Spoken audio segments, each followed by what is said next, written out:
E aí, Guilherme? Boa noite. Boa noite. Tudo bom, querida? Beleza, João? Tudo bem, graças Dá a um Deus. pouco d'água? Pode ir lá, pode ir lá. João capítulo 7, Jesus na festa dos tabernáculos. O Evangelho de João destaca a presença de Jesus nas solenidades judaicas, atuando próximo ou dentro de Jerusalém durante as solenidades. Em todos esses eventos, Jesus alegou abertamente quem era e o propósito da sua vinda. Foi sempre contestado, mas ao invés de ser intimidado, de modo algum ele se retratou das suas alegações. Em João 7 vemos Jesus agindo aqui por ocasião da festa dos tabernáculos, a festa que lembrava os 40 anos em que os hebreus foram sustentados por Deus no deserto, não só com o pão do céu, mas também com a água da rocha. Cristo, de fato, cumpre na vida de nós cristãos todas as coisas que necessitamos, das providências divinas que os judeus celebraram na festa dos tabernáculos. Mas além disso, em João 7, quando você lê atentamente, está repleto de indícios que regulam nossas vidas debaixo da autoridade de Jesus. Jesus é a fonte da vida abundante. Amém?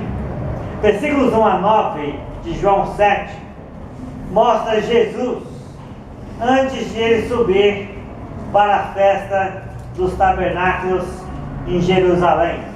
Acompanhe comigo, João 7, versículos 1 a 9. Diz assim: passadas estas coisas, Jesus andava pela Galileia, porque não desejava percorrer a Judeia, visto que os judeus procuravam matá-lo. Ora, a festa dos judeus, chamada Festa dos Tabernáculos, estava próxima. Dirigiram-se, pois, a ele os seus irmãos, e lhe disseram: deixa este lugar, e vai para a Judeia, para que também os teus discípulos vejam as tuas obras que fazes. Porque ninguém há que procure ser conhecido em público, e contudo realize os seus feitos em oculto. Se fazes estas coisas, manifesta-te ao mundo, pois nem mesmo os seus irmãos criam nele. Versículo 6. Disse-lhe, pois, Jesus: o meu tempo ainda não chegou, mas o vosso sempre está presente. Não pode o mundo odiar-vos, mas a mim me odeia, porque eu dou testemunho a seu respeito, de que as suas obras são más. Subem vós outros à festa, eu por enquanto não subo, porque o meu tempo ainda não está cumprido. Disse-lhe Jesus estas coisas e continuou na Galileia. Muito bem. Boa noite, Max. Joia. Estamos em João capítulo 7, versículo 1 a 9. E daí? Tudo bem, querida?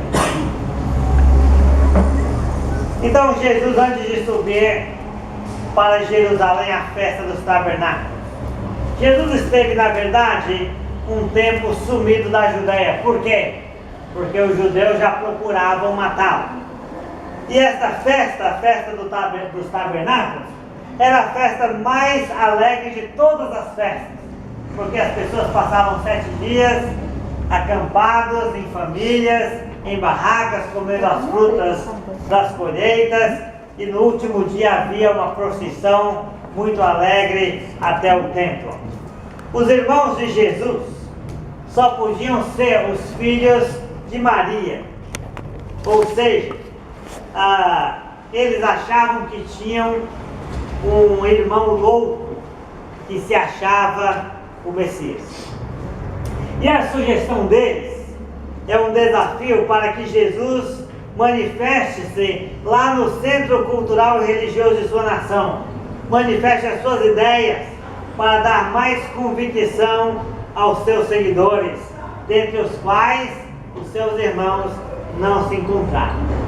Eles queriam inclusive evitar o ridículo, mas achavam que Jesus queria aparecer em público, ser famoso, não é? Jesus, como disse lá em Caná da Galileia a sua mãe, ele seguiu os seus próprios passos. E ele não aceitava ser induzido pela provocação invejosa de terceiros. Ele iria se manifestar, sim, quando fosse o momento providenciado por Deus. Jesus continuou na Galileia, mas sem que os seus irmãos soubessem, ele de fato, ele tinha planos de aparecer na festa dos tabernáculos em Jerusalém. Ele tinha planos, sim, de se manifestar ao mundo, porém não pelo jornal Correio de Jerusalém em qualquer dia da semana. Ele se manifestaria ao mundo de tal modo que jamais seria esquecido. Amém? Jesus sempre tem sido notícia, desde o primeiro século até hoje. Amém? Ele nunca sai de moda, nem de cartaz. A aplicação aqui é que o tempo do mundo sempre é qual tempo? O tempo do mundo sempre é o presente. Eles sempre estão querendo resolver as coisas quando aqui, agora, a nossa maneira, não é? E muitas vezes resolvem mal sem pensar no futuro, sem pensar nas consequências. Então o tempo do mundo sempre é o presente, sempre é o aqui e o agora. O que eu posso aproveitar? O tempo do cristão sempre é o plano de Deus. O plano de Deus e o desenrolar desse plano e as suas consequências futuras e eternas.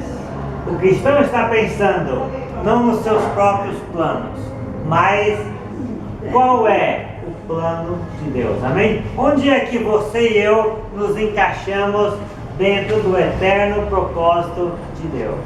Então, ser imediatista é certamente viver ansioso, né?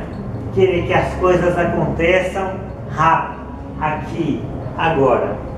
Ser realista é submeter todos os nossos atos aos propósitos de Deus, amém? Aos propósitos divinos. Então você vai viver como Jesus, contemplando qual plano? Contemplando o plano de Deus para a sua vida.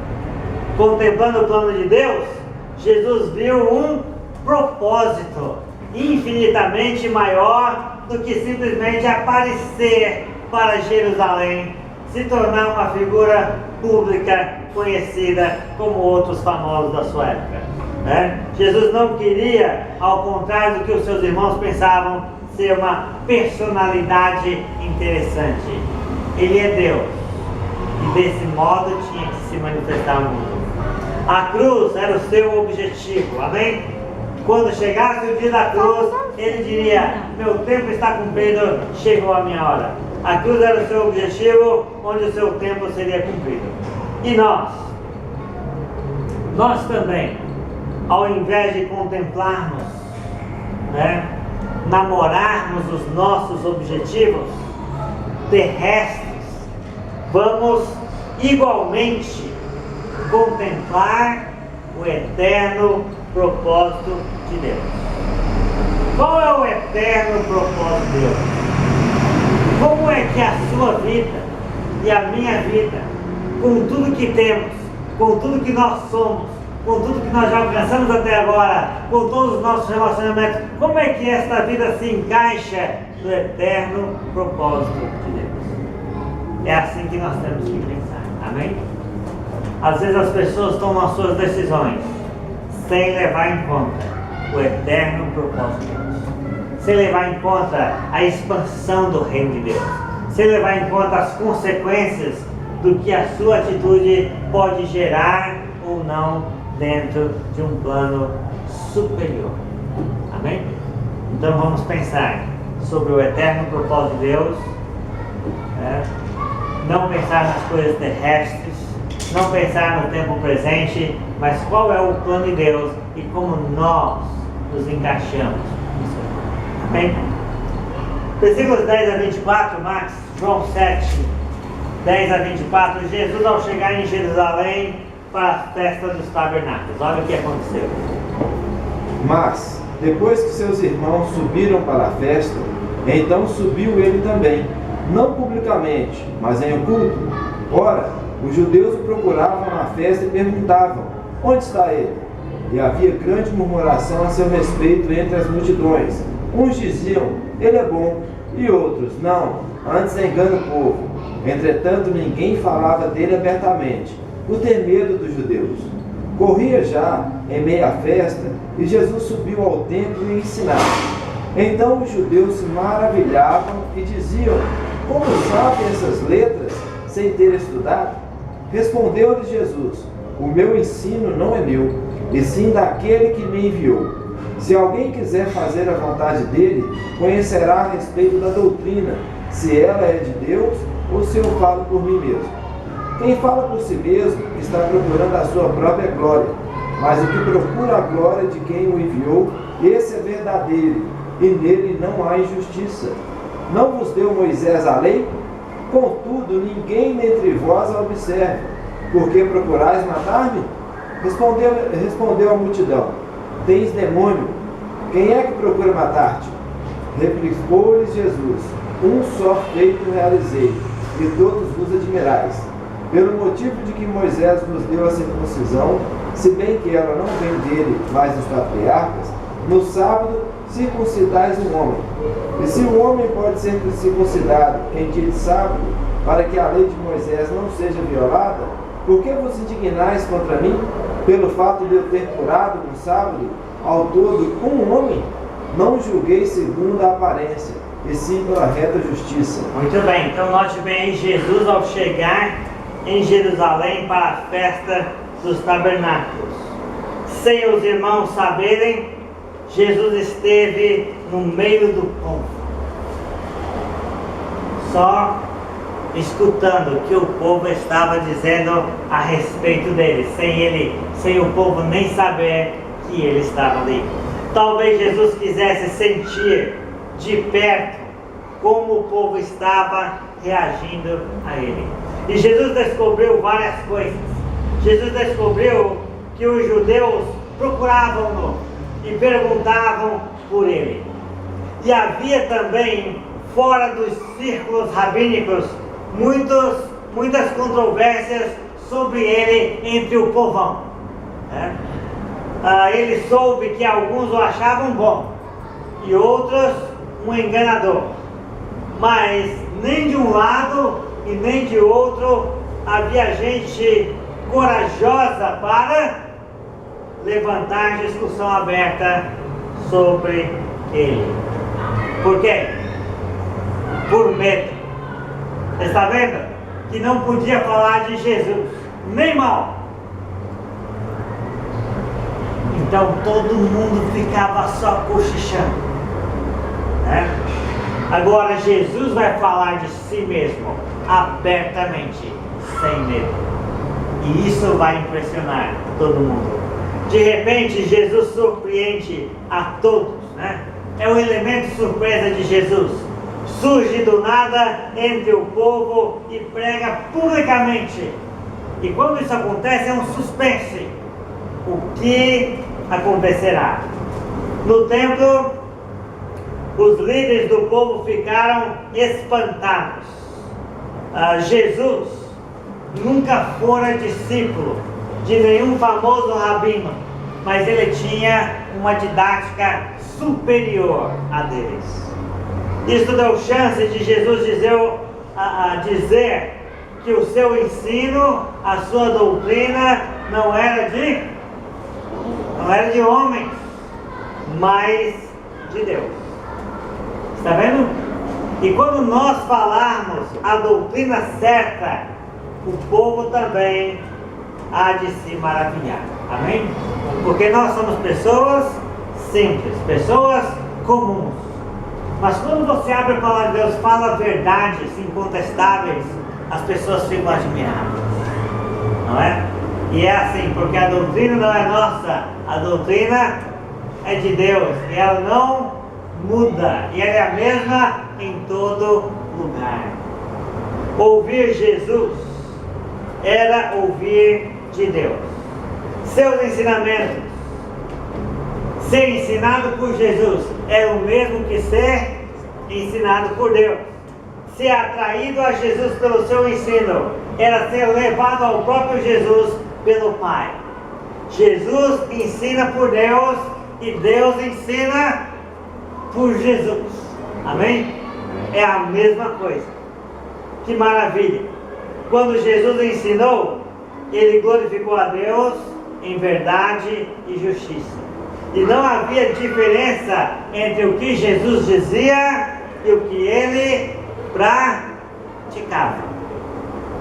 Diferente dos seus ouvintes, que se orgulhavam da lei de Moisés, mas estavam ansiosos por violarem um dos mais importantes dos 10 mandamentos. Qual? Não matarás. Não é? Porque eles queriam matar Jesus. Está vendo? Então, agora o povo não aceitou a crítica e replicou com xingamentos da pior espécie. Então você já foi xingado e Jesus também já foi. Né? Mas Jesus, dono de toda a verdade, insistiu e disse-lhes o motivo. Por que eles queriam matar Jesus? Ele curou um homem aleijado há 38 anos no sábado. E ele mostrou pelas Escrituras a incoerência do julgamento deles. Por quê? Porque eles também violavam o sábado quando circuncidavam um homem no 8º dia, porque caía no sábado. Para não deixar de fazer nenhuma coisa nem outra, eles tinham que circuncidar no sábado. Jesus amou o próximo, fez o bem ao ser humano, e só porque era sábado estava sendo criticado. E aí nós temos duas aplicações. Na verdade, é uma só, mas tem duas partes. O julgamento perfeito sobre alguém que alega ser um servo de Deus. Versículo 17 diz: se alguém quiser fazer a vontade dele, conhecerá a respeito da doutrina, se ela é de Deus ou se é de homem.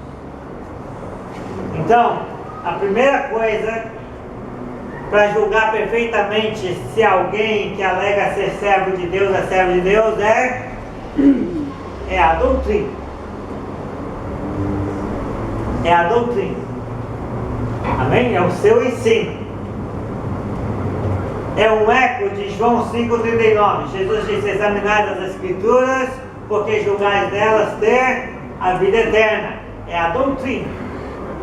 É a doutrina, é o ensino. Então a doutrina tem que ser certa.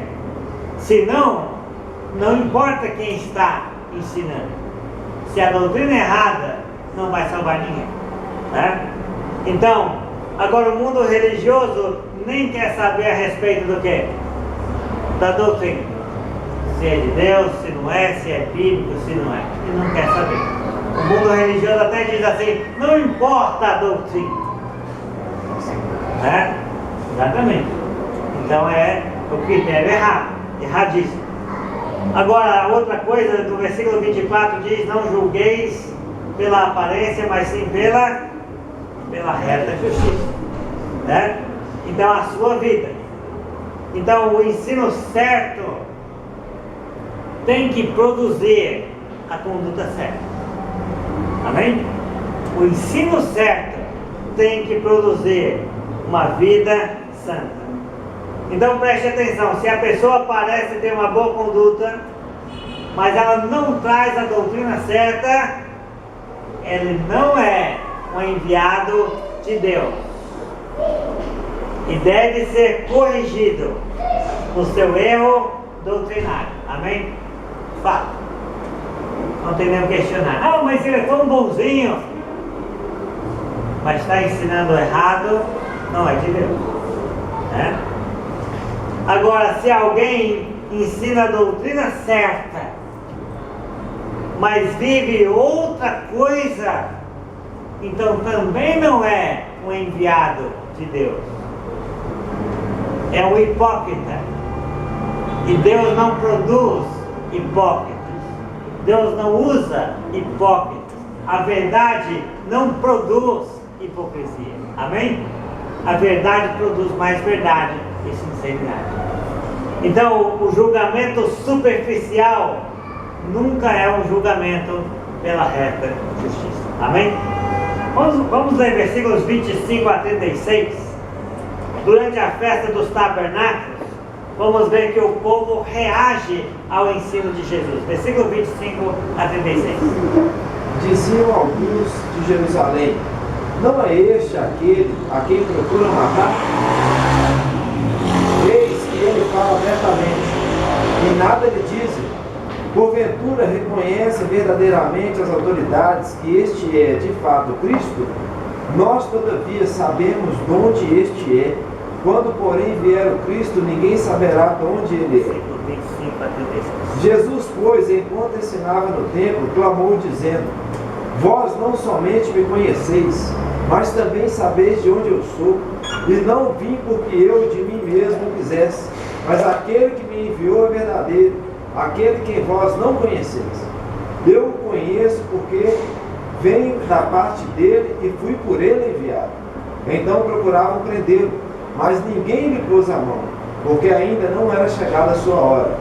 E contudo, muitos de entre a multidão creram nele e diziam: quando vier o Cristo, fará porventura maiores sinais do que este homem tem feito? Os fariseus, ouvindo a multidão murmurar estas coisas a respeito dele, juntamente com os principais sacerdotes, enviaram guardas para o prender. Disse-lhe Jesus: ainda por um pouco de tempo estou convosco, e depois irei para junto daquele que me enviou. A vez de procurar-me, e não me achareis, também aonde eu estou, vós não podeis ir. Disseram, pois, os judeus uns aos outros: para onde irá este que não o possamos achar? Irá porventura para a dispersão entre os gregos, com o fim de os ensinar? Que significa de fato o que ele diz: a vez de procurar-me e não me achareis, também aonde eu estou, vós não podeis ir? Muito bem, então durante a festa dos tabernáculos, o povo reagiu ao ensino de Jesus. Realmente alguns sabiam, tinha um rumor sobre matar Jesus, mas eles se admiraram de que Jesus, apesar disso, estivesse ali falando abertamente e em público, não é?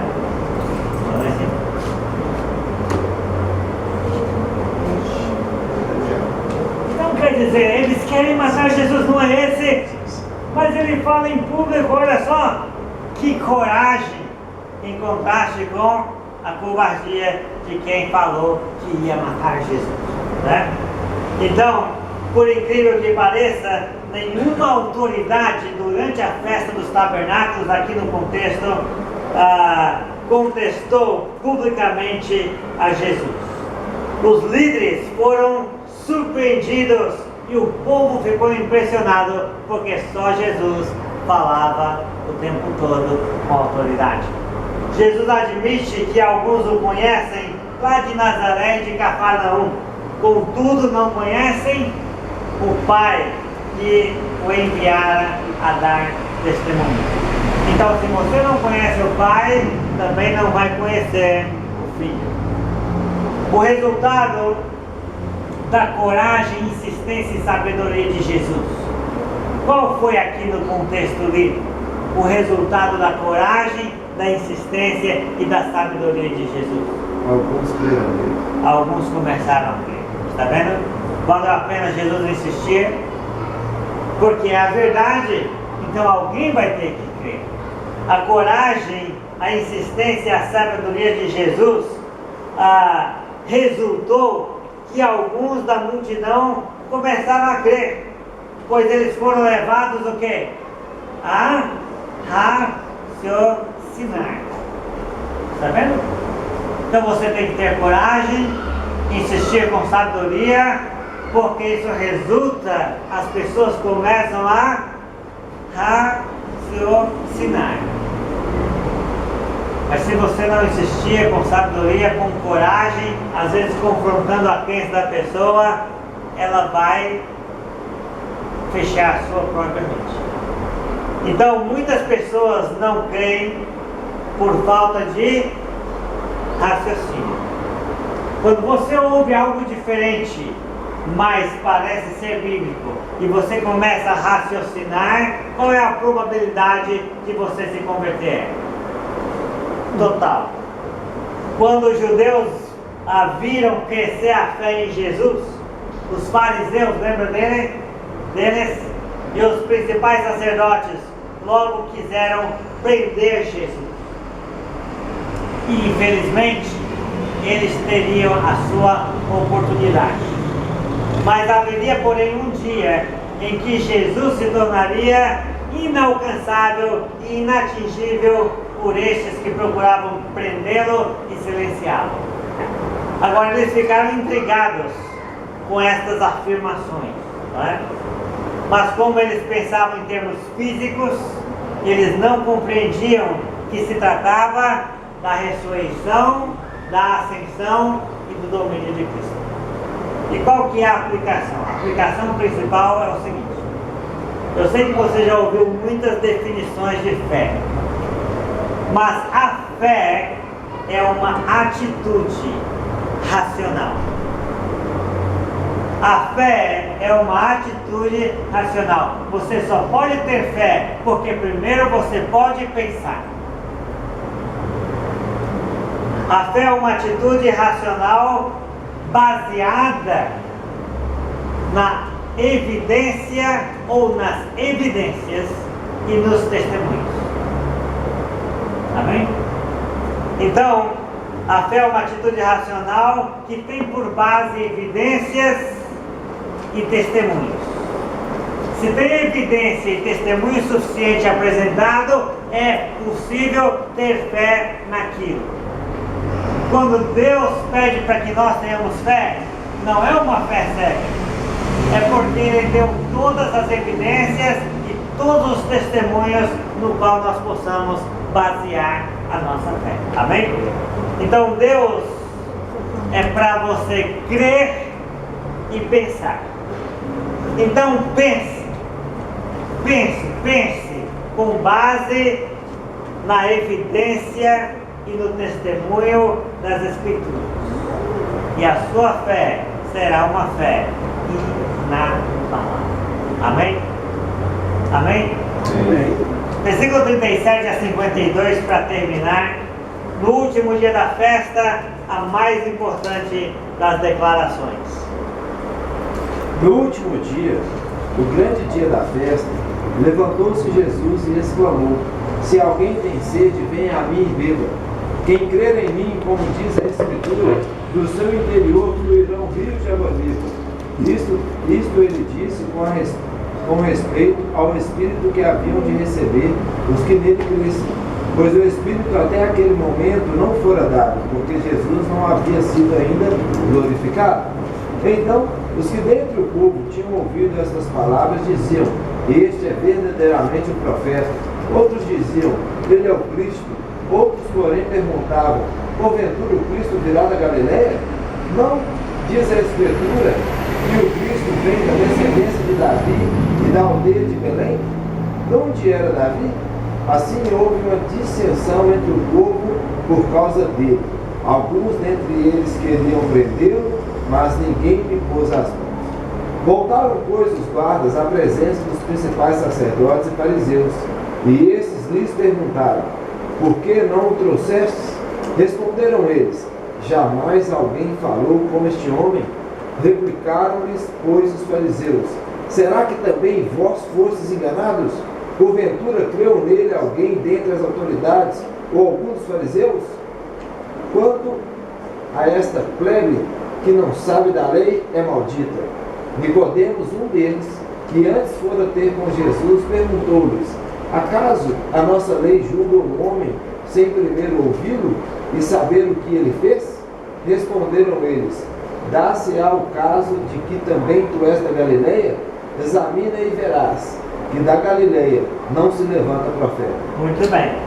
Então, no último dia da festa, a mais importante das declarações. O último dia era o dia mais especial. Por quê? Porque o sacerdote pegava um jarro de ouro e caminhava em procissão até um outro recipiente, e o povo acompanhava aquela procissão com ramos, com palmeiras nas mãos, com laranjas, com cidras, e eles ficavam ali esperando aquele grande momento em que o sacerdote, todo vestido, pudesse fazer aquela celebração da água da vida. Agora Jesus, o que ele faz? Nesse dia, Jesus grita. Exclamou, quer dizer que ele gritou para todo mundo ouvir. E o que ele gritou? Quem tem sede, venha a mim e beba. E quem crê em mim, do seu coração fluirão rios de água viva, como promete as Escrituras. Amém? Isso é maravilhoso. Porque quem disse isso em algum lugar?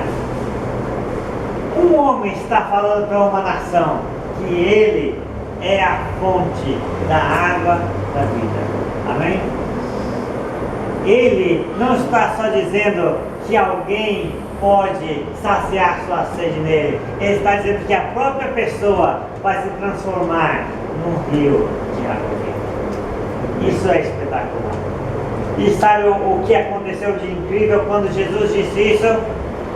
O texto diz que incrivelmente mais pessoas creram nele. Mais pessoas acreditaram nele. Porque Jesus falou a verdade, né? Falou com convicção, falou com sinceridade. E mais pessoas creram ainda mais nele. Jesus foi ameaçado de ser preso, mas não era chegado o momento de ele ser entregue nas mãos dos homens. Amém? E quando os guardas voltaram sem Jesus, qual foi o motivo que eles alegaram? Ninguém jamais falou com isso. E é uma verdade, não é? Ninguém jamais falou com esse homem. Naquele dia houve então controvérsia em plena festa dos tabernáculos. Houve espanto entre os líderes do povo e discussão entre as próprias autoridades. E Jesus prevaleceu sobre tudo. Jesus prevaleceu contra tudo e contra todos. Sabe por quê? Jesus sempre prevalece. E quais são as conclusões e os desafios? Bem, a primeira é que Jesus está acima das controvérsias dos homens. Amém? Jesus é superior a todo debate renhido que existe nas religiões. Na verdade, ele nem está lá. Ele está acima de tudo isso. Jesus está acima das controvérsias dos homens. Então a igreja segue Jesus. Não vive de controvérsia religiosa. Amém? Nós não queremos ficar aí debatendo coisas que não tem muitas vezes o quê? Tem a ver com Jesus. Vamos debater este ponto da doutrina, aquele que o povo está fazendo errado, e o que isso tem a ver com Jesus? Ele não tem a ver com Jesus. Então a igreja segue Jesus. Ela não está envolvida com as controvérsias dos homens. Amém? Os homens brigam para lá e nós seguimos a Cristo. Amém? Nós seguimos a Cristo. Agora, de fato, ninguém jamais falou como ele. E ninguém jamais te amou como ele. Ninguém jamais morreu por você como ele morreu. Ninguém jamais ressuscitou gloriosamente como ele saiu do túmulo. Ninguém jamais reina como ele reina até agora. Ninguém jamais vence como ele vence até agora. E há de vencer até o último dia que entregar o seu reino ao resultado. Ninguém jamais te salvará como ele te salva. Amém? Então, acima de qualquer controvérsia, continue a confiar nele, para que nunca pare de fluir de você, do seu coração, da sua vida, os rios da água da vida. Vamos para Atlético 136? Não.